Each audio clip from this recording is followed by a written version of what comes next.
Alors une petite vidéo sur Daria Kazatkina, qui est une joueuse russe qui vient d'avoir 27 ans, que j'aime énormément, mais qui file un mauvais coton, comme on dit. Pauvre petite Daria. Alors Daria Kazatkina, pour faire une petite biographie, donc elle a commencé sa carrière très jeune, hein, comme beaucoup de joueuses. Elle a été très forte dès le début et est arrivée 10e mondiale en 2018 à 20 ans, avec des très bons résultats. Et puis après, bon, elle a fait des petites déprimes. Elle est redescendue, elle est un peu au fond du trou, entre guillemets. Raconter qu'elle a fait une petite dépression nerveuse. Elle a été reprise en main en 2019 par un nouvel entraîneur qui s'appelle Carlos Martinez Comé, qui était un type très très bien, à peu près 45 ans, marié, père de famille, qui avait une position un petit peu paternelle vis-à-vis d'elle, et qui l'a fait énormément progresser, et qui l'a fait revenir dans le classement. Est arrivé 8e mondial en 2022. Elle a fait les Masters en 2022. Elle a fait une première demi-finale, et la seule à ce jour en Grand Chelem, à Roland-Garros. Et alors le pauvre Carlos Martinez Comé, ben, il est parti. Il est parti en février 2023. Et depuis, elle ne progresse plus. Elle stagne. La pauvre petite Daria. Et je suis assez pessimiste. Elle vient d'avoir 27 ans. J'ai l'impression que sa carrière, elle est terminée. J'espère que non, mais c'est un peu l'impression que j'ai. Alors on va voir tout de suite les déclarations de Carlos Martinez Comé en février 2027, quand il est parti, il a plutôt été viré, hein, parce que c'est la pauvre Daria Kazatkina qui lui a dit de partir. Alors que dit Carlos Martinez Comé en 2023, février 2023, quand il s'en va? Alors, nous avons un point de vue différent sur les choses. C'est une fille formidable et une grande joueuse. Mais en fin de compte, il y avait des choses sur ce qu'elle faisait, à mon avis, en dehors du terrain. À mon avis, ce n'était pas le meilleur pour sa carrière. Ensuite, je pense qu'elle était un peu fatiguée et n'était pas d'accord avec mon point de vue sur la façon dont elle doit faire les choses en dehors du court. Si vous voulez être un joueur de haut niveau, vous devez faire de mieux en mieux chaque année. Parce que si vous voulez être en haut du classement, vous devez être plus précis dans la façon dont vous le faites, surtout en dehors du terrain. C'est pourquoi je pense que nous avions des points de vue différents sur les choses qu'un joueur de tennis professionnel doit faire. Elle doit travailler sur des choses très spécifiques et je pense qu'elle doit gérer un peu mieux son temps en dehors du court. Dasha est une très bonne joueuse. Elle n'est pas le genre de joueuse qui peut gagner un point avec un ou deux coups. Elle doit travailler et c'est pourquoi c'est plus mental pour elle. Elle doit être plus technique que les autres, mais elle a la capacité de le faire. C'est une joueuse super talentueuse. La partie technique est importante, mais il s'agit davantage de la façon dont elle gère ses émotions pour réussir. Donc voilà ce qu'il disait en février 2024 quand il est parti. Et effectivement, on constate que depuis, Dasha ne progresse plus. Elle a 27 ans. Elle était 8e, maintenant elle est 11e. C'est un classement un peu qui masque un peu en trompe-l'œil, hein, parce que elle gagne quelques matchs, elle en perd beaucoup, elle n'a plus de progression. Je pense que le mieux qui pourrait lui arriver, à la limite, c'est qu'elle devienne rapidement 50e mondiale, voire 100e. Peut-être que ça lui forcerait à prendre d'autres décisions qu'elle a prises en février 2023. Il faut savoir que Dasha, elle a une copine que personnellement je n'aime pas du tout.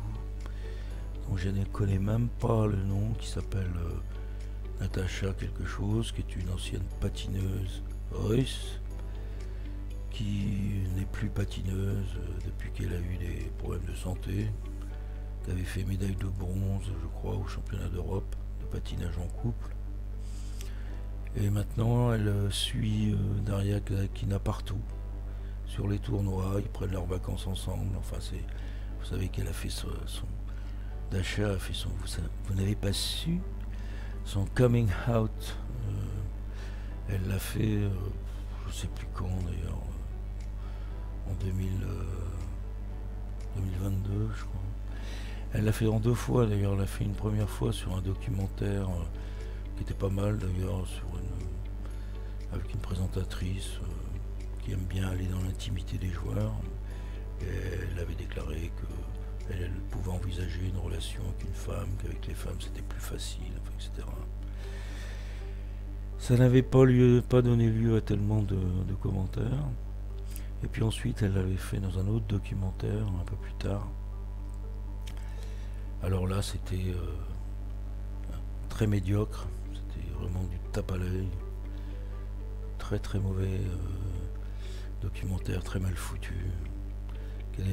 Qui avait d'ailleurs été fait conjointement avec Rublev. Ce sont les 2 des plus grands joueurs russes actuels, hein, Kazakina, Rublev, joueurs passionnants. Mais c'était très très mal fait, c'était horrible. Et voilà. Alors là, elle avait eu tout le soutien de toute l'intelligentsia progressiste, ces espèces d'abrutis. Alors surtout que c'était anti-Poutine, hein, c'était la guerre. Moi je m'en fous de Poutine, je suis ni pour ni contre, j'en ai rien à foutre. Je m'intéresse qu'au sport, mais on voit les incidences négatives que tout ça a. Les gens qui se mettent à parler de Kazakina en bien, uniquement parce qu'elle est homosexuelle et qu'elle est anti-Poutine. Mais alors en bien, tennistiquement, ça les intéresse pas, ils s'en foutent. Voilà. Moi ce qui m'intéresse c'est le tennis, et je vois qu'une chose, c'est que depuis qu'elle a quitté son entraîneur, c'est pas bon ma petite Daria, c'est pas bon. Alors, on va regarder si vous voulez les matchs de Kazakina en 2024, depuis le début de l'année. On va aller voir ça alors elle a commencé l'année, tournoi de Brisbane en janvier. Bon, elle a battu Kostyuk, c'est pas mal. Elle a battu Linette, c'est bien. Battue par Sabalenka, bon, quart de finale, rien à dire. Sabalenka sur dur, c'est peut-être la meilleure joueuse du monde, une des meilleures. Ensuite, Adélaïde, c'est très très marrant. Bon, Claire Liu au premier tour, bon, c'est pas compliqué. Kalinskaya, joueuse russe, 25 ans, qui se révèle finalement cette année. Kalinskaya a écrasé la pauvre Daria au premier set et au deuxième set. Au deuxième set, Kalinskaya a mené 3-0. Donc 7-5, 3-0. Et vous avez alors 3-0, double break. Non, je me trompe, 4-0, voilà. 4-0, double break. Bon, 7-5, 4-0, on se dit c'est fini. Je pense qu'elle a failli mener 5-0, je me souviens plus exactement. Mais ça s'est joué, mais vraiment complètement dominé, ça s'est joué. Alors on dit souvent en tennis, c'est des matchs, on se rend pas compte, mais il y a un point ou deux qui peuvent changer le match. Et là, miraculeusement, elle a renversé la situation. Mais c'était vraiment, elle était archi dominée. Kalinskaya est une joueuse aux frappes sèches, des frappes, des coups droits, revers à plat, qui vont très vite, croisés. Elle était complètement perdue, quoi, la pauvre Dasha. Mais à force de courage, des erreurs de Kalinskaya, de s'accrocher, elle a réussi à gagner. 6 jeux de suite, 6-4, et dans le dernier set avec plein de breaks, des breaks. Vous savez que Kasatkina c'est une spécialiste des breaks et des débreaks, puisque moi je dis souvent que pour faire un break pour Kasatkina, ça veut dire gagner son service, parce que elle est faible sur son service et elle est très forte sur les services des autres. Donc elle break énormément et elle se fait débreaker énormément. Donc troisième set en va-et-vient, comme ça elle a fini par gagner 7-5. Donc victoire terrible, très dure, miraculeuse, mais elle a gagné. Donc elle se retrouve en quart de finale. Alors là c'est vraiment le bol. Sigmund l'allemande forfait, donc elle arrive en demi-finale. Pegula forfait. Elle aurait été écrasée sans doute par Pegula qui est une joueuse, pour moi c'est la meilleure joueuse du monde, mais elle n'arrive pas à concrétiser au très haut niveau. Elle est très mal partie en 2024 puisqu'elle est constamment blessée, et là elle était déjà blessée donc en début d'année. Forfait, donc Kasatkina arrive un peu par miracle en finale, et là elle est battue par Ostapenko qui, quand les balles passent, pratiquement personne ne peut rien faire contre Ostapenko, et là les balles sont passées. Alors ensuite, tournoi Open d'Australie. Bon, victoire sur Steams au premier tour et défaite contre Stephens. Mets-toi à ma place, Stephens. Stephens, elle l'a battue. Très forte, Stephens. On a l'impression qu'elle est toute molle, mais quand elle frappe, qu'elle a les bons angles, qu'elle est bien sur le terrain, c'est très très dur. Voilà, 4-6, 6-3, 6-3, elle était terrible, terrible, ne pouvait rien faire contre Stephens. Ensuite, Abu Dhabi. Abu Dhabi, victoire très difficile au premier tour contre Diane Paris. Énormément de matchs très difficiles derrière. C'est pour ça qu'on voit qu'elle ne progresse pas. C'est que contre des joueuses normalement qu'elle doit battre assez facilement. Vous vous souvenez, en 2022, 4 premiers tours de Roland Garros, aucune joueuse n'a fait ça. 6-2, 6-1, 6-3, 6-0, des scores comme ça. Et là, aujourd'hui, maintenant qu'elle tape des joueurs de même niveau, elle s'accroche, elle perd, elle gagne. En 3-7, c'est très très compliqué. Donc Diane Paris, elle a gagné. Match très difficile. Ensuite Kruger, elle gagne en 2-7, 6-3, 7-5, mais énormément de difficultés au deuxième set. Kruger, une jeune joueuse américaine, qui a failli, et je pense que si Kruger avait gagné le deuxième set, ça aurait été très compliqué. Cirstea, alors ça c'est bizarre, 6-2, 6-0, Cirstea n'a pas existé sur le match. Il y a des matchs comme ça où ça ne veut pas vous dire grand chose. Par contre, le match suivant a été un grand match contre Aden Maia qui est toujours, d'ailleurs, je crois, 12e mondial. Très grande joueuse brésilienne, 1m85, battante, très expressive. Et ça a été un match très dur. Mais elle a gagné. 6-3, 4-6, 7-6. Donc elle a fait un bon tournoi, on va dire. Et défaite classique contre Rybakina le lendemain, en finale. 6-1, 6-4, elle n'a pas existé. Le lendemain, tout de suite, elle joue le tournoi de Doha. Transfert de Abu Dhabi à Doha, et puis elle était peut-être fatiguée, bien sûr, mais une défaite contre Paliuchenkova, la russe, très très forte, joueuse très agressive, très très bonne joueuse, qui a été finaliste, je crois, d'un tournoi du Grand Chelem, qui a 32 ans, mais qui revenait de blessure là, depuis un certain temps, et qui est déjà 20e mondial. Ça vous situe son niveau, elle est très forte. Et puis contre une compatriote, Kasatkina, un peu diminuée physiquement sans doute, elle n'a rien fait. 6-2, 7-6. Alors par contre ensuite tournoi de Dubaï, une semaine après, alors ça c'est une défaite lamentable contre Bronzetti, joueuse moyenne, qui est 50, 60e mondiale. Bronzetti qui fait partie de la nouvelle école italienne, avec des joueuses assez fascinantes. Moi je trouve ces joueuses italiennes qui sont pas grandes, 1m65, 1m63, 1m70, c'est vraiment pas des grandes tailles. Bah, il y a un peu l'ancêtre, c'est ça, Errani qui est toujours là, 36 ans, je crois qu'il est toujours dans le top 100 mondial. Et puis bien sûr Trevisan, mais Trevisan a réussi tardivement. À 25 ans, Trevisan était une inconnue. Et elle a réussi à être demi-finaliste de Roland Garros, à avoir des très très bons résultats. Et qu'elle continue, c'est plus difficile pour elle maintenant, elle approche de la trentaine, mais elle continue. Et puis cette fabuleuse Jasmine Paolini, pareil, qui était inconnue à 25 ans. C'est des joueuses qui étaient dans les 150e mondiales, qui ramaient, comme on dit, mais avec une telle volonté, une telle qualité de tennis technique. Ce sont des joueuses qui savent tout faire. Mais toute petite, Bonzetti, Paolini, 1m63, je crois. Et elle est arrivée à un niveau exceptionnel. Et oui, c'est l'école italienne. Il y en a d'autres, il y a Cocciaretto, qui est pas grande non plus, qui est une joueuse qui... Alors elle a 23 ans, elle arrive plus jeune. Elle est dans les 40e mondiales. Je pense qu'il y a vraiment une grosse qualité dans les joueuses italiennes, et Bonzetti en fait partie.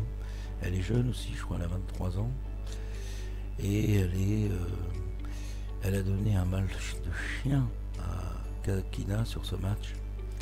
Et elle a battu Kasatkina.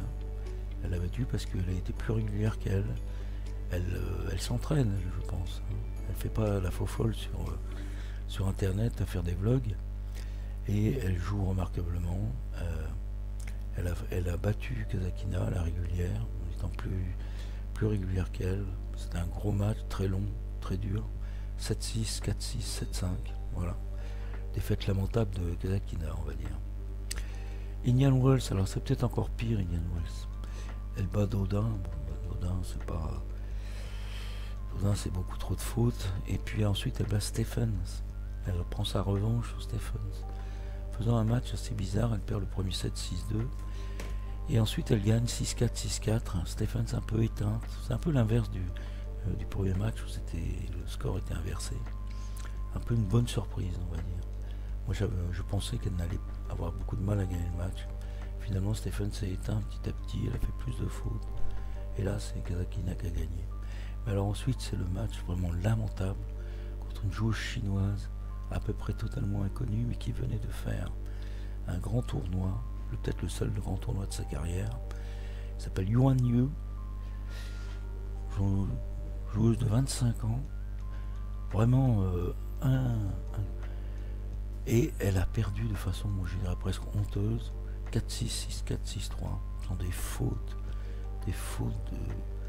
de débutante, alors qu'elle dominait ce match. Elle menait 6-4, 3-1, et je crois qu'elle avait 2 balles de 4-1 sur le service de Yuan Yu. Et là, elle a commencé à faire une faute. C'est pour ça que je vous dis, les matchs se jouent sur une balle quelquefois. Elle a commencé par une faute ridicule qui l'a empêché de mener 4-1. Et après, ça a continué petit à petit. Deuxième faute, commence à s'énerver, l'autre revient. Et c'est lamentable de perdre des matchs pareils. C'est vraiment lamentable. Ensuite, tournoi de Miami. Bon, complètement raté. Avec une défaite absolument lamentable contre Cirstea au 3e tour, qui est en fait le 2e, puisqu'elle commence au 2e tour. Cirstea, 5-6-2. Elle commence comme le match, le match où elle avait gagné 6-3, 6-2, 6-0, je crois. Et elle perd. Elle mène dans ce match 3-0. 3-0 de break. Voilà, mais de break, c'est pas... Et après, elle ne marque plus que 3 jeux sur son service d'ailleurs. Cirstea, c'est 4 jeux. Cirstea s'est complètement jouée de Kasatkina. Elle a fait ce qu'elle a voulu avec elle. Kasatkina n'a rien fait sur ce match. C'est vraiment un match lamentable aussi. Cirstea, c'est terrible de jouer aussi mal. Voilà. Alors ensuite, ça a été un peu mieux, c'était Charleston. En tournoi sur terre battue, le premier tournoi sur terre battue. Elle a battu Kruger, j'ai pas vu le match, elle a perdu 1-7, le 7 du milieu, elle a perdu 6-0. Ensuite Kalinina, et ensuite Christiane, un match très très compliqué, très dur. Ça a été encore, vous savez, c'est le genre de match, elle ne peut plus les gagner en 2-7, elle est obligée de cravacher pendant tout le match pour le gagner. En demi-finale, elle a battu Pegula qui n'était sans doute pas à son meilleur niveau. Une victoire un peu heureuse. Bon, elle s'est accrochée. La Pegula sur terre battue, c'est pas la même que sur dur. Et puis je pense qu'elle n'était pas au meilleur de sa forme. Elle revenait de blessure. Elle est d'ailleurs de nouveau blessée. 7-6 au troisième set. 7-5. Très très compliqué, mais elle a gagné. On peut dire qu'elle s'est battue là. Et puis défaite en finale contre Collins. Bon, alors là, c'était 6-2, 6-1. Collins, le rouleau compresseur, la joueuse qui gagne tout, et qui va finir, qui va arrêter sa carrière numéro 1 mondial si ça continue. Enfin voilà. Tournoi de Madrid, ben, alors un match. Le même match que contre Christiane, le même match que contre toutes ces joueuses qu'elle a joué en 3-7. Parfois elle a perdu, parfois elle a gagné contre Buxa. Joueuse excellente, mais pas vraiment une top joueuse, Buxa, mais excellente sur ce match. Puis elle a fini par la battre, mais ça a été très compliqué encore. 7-5, 6-7, 6-3. Bon, Buxa a eu sa chance. Elle l'a eu à l'usure, quoi. Et elle a fini par gagner. Par contre, le deuxième match, c'était vraiment une victoire très dure et très belle. Mais pour moi, avec le match contre Haddad Maia, ça a été son meilleur match de l'année. Contre Pavlyuchenkova, qu'il avait écrasé au tournoi de Doha. Et là, il l'a battu, sur terre battue, c'était un peu plus facile, mais ça a été très très dur. Une joueuse 7-6, 7-5. Ça a été. Là, il a eu beaucoup de courage parce que il faut se la faire. Elle frappe très très fort. Elle est très agressive. Heureusement, elle a fait plusieurs fautes, des fautes directes, mais c'était quand même une belle victoire. Par contre, le match suivant, c'était une catastrophe contre Putintseva, la Kazakh là, qui est rageuse, tout petit modèle, mais alors vraiment une joueuse horrible. Et contre Putintseva, elle n'a pas existé. Elle a gagné le premier set, mais ensuite 6-2, 6-2. C'est terrifiant de l'avoir dominé comme ça. Mais là, il y a vraiment un manque d'entraînement, un manque de. Enfin, c'était, on va dire, lamentable, disons-le. Et pareil à Rome, son dernier tournoi, là, c'est tout chaud. Victoire contre Tana Maria, mais Tana Maria n'a aucune puissance, donc ça n'a pas été très compliqué. Et puis défaite contre Osaka. Alors on va se dire Osaka, c'est 4 grands chelems, c'est une joueuse géniale, mais non, Osaka sur terre battue, c'est pas grand chose Osaka. Elle frappe fort, elle serre fort, mais si vous tenez l'échange plus de 3 coups, elle va sortir la balle. Non, 6-3, 6-3, voilà. Dominé partout. Ça va très mal. Kasatkina, ça va très mal. Alors pourquoi? Je vous ai dit, parce que son entraîneur est parti en 2023. Elle avait une relation très, très, très, très bonne avec lui, il la faisait progresser. Il était très professionnel. C'était un type très bien. Et maintenant, elle a un nouveau entraîneur, dont je ne connais même pas le nom, qui est italien, totalement amorphe, totalement inodore, qui est là, parce que justement, il ne va pas l'embêter, et il ne va pas embêter sa copine. Alors sa copine, bon, pour moi, c'est le problème central. Elle est avec une femme qui... Alors on va peut-être m'attaquer pour diffamation, j'en sais rien. Je vous dis, je ne suis pas journaliste, hein, je dis ce que je pense, ce que je ressens. Je ressens que cette femme a une très mauvaise influence sur elle. Elle est tout le temps avec elle. Elle a mis au centre de Kasatkina ce vlog absolument débile. Si vous allez voir ce vlog, on dirait des gamines de 15 ans. C'est complètement nul. Il parle quoi? Il parle de quoi? Il parle de bouffe. parle de...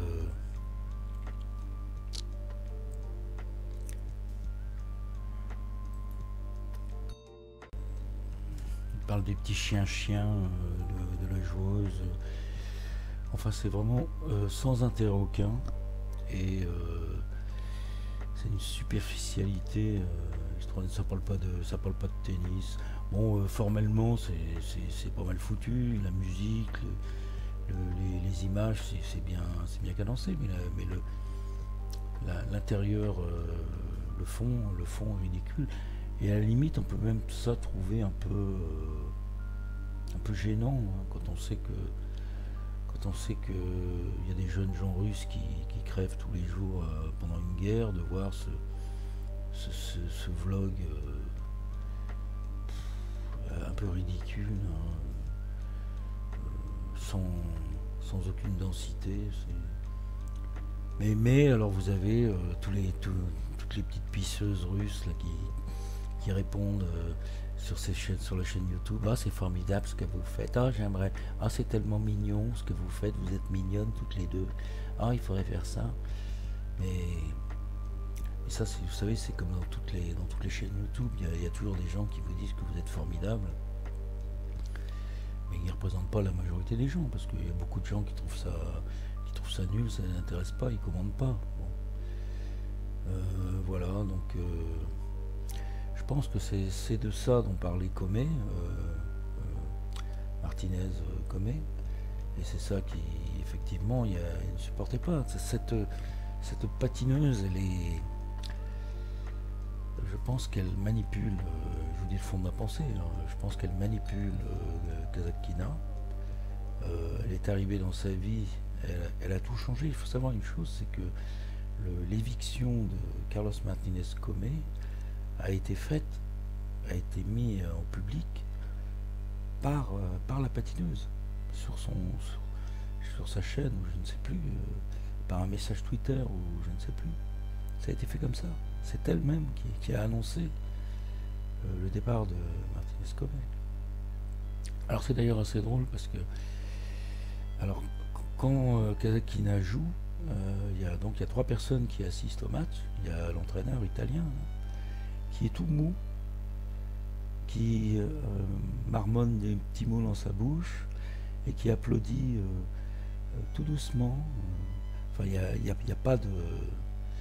Enfin, c'est pas l'entraîneur du tout énergique qui vous pousse, enfin, etc. Il y a son frère, qui est son entraîneur physique, qui lui l'a depuis très longtemps, bon, qui est un type très calme aussi. Et puis il y a donc la patineuse. Et la patineuse, alors c'était marrant parce qu'au début elle était avec eux, mais on sent qu'il n'y a aucune relation entre eux. C'est ça qui est très étonnant. Et elle mettait toujours une chaise entre elles et entre les deux, quoi. Et on va dire, je suis très gêné d'être à côté d'eux vraiment, et je mets un petit écart entre eux. Et maintenant c'est encore pire, c'est que maintenant elle est plus du tout avec eux, elle est dans un coin, je sais plus, deux rangées de spectateurs au-dessus ou en dessous, sur le côté. Elle est plus avec eux. Et elle a une tête, mais alors quand elle regarde les matchs, on a vraiment l'impression qu'elle se fait chier, quoi, littéralement. Ça, alors je vais vous dire ce que je pense, bon, bah, c'est intuitif, hein, mais je pense qu'elle ne veut pas que Kasatkina grimpe dans les hiérarchies et obtienne des grands résultats. Ce qui lui convient très bien, c'est que Kasatkina gagne 1 ou 2 matchs par tournoi et qu'elle ensuite perde, et puis que ça continue comme ça. La situation actuelle lui convient parfaitement, c'est ce qu'elle veut. Elle veut faire son petit vlog et puis profiter de tous les avantages, parce que ils vivent comme des rois, hein, dans ces tournois, hein. Chambre d'hôtel, etc., etc. Ça lui convient parfaitement. Kasatkina gagne un peu d'argent. Je pense qu'à terme, la pauvre Kasatkina, elle va être ruinée. Moi, je le vois comme ça. Alors, c'est peut-être une appréciation diffamatoire, je ne sais quoi, mais je vois ça comme ça. Kazakh-Kina est le jouet de cette patineuse. Voilà. Bon, c'était très triste, mais c'est comme ça que je vois la réalité. Alors, elle ne sait pas jouer au tennis, hein, la patineuse. Sur un vlog, elle dit qu'elle joue pour la première fois au tennis. On la voit jouer, faire 3 échanges, mais elle sait pas jouer elle sait pas jouer du tout. Hein. C'est la petite joueuse du dimanche qui passe à travers la balle, qui sait rien faire. Et ça se sent. Je pense qu'elle ne s'intéresse pas du tout au tennis. Hein. Elle est là pour faire son vlog et puis pour profiter de Kazakh-Kina qui elle est amoureuse. Donc, pour elle tout va bien. Hein.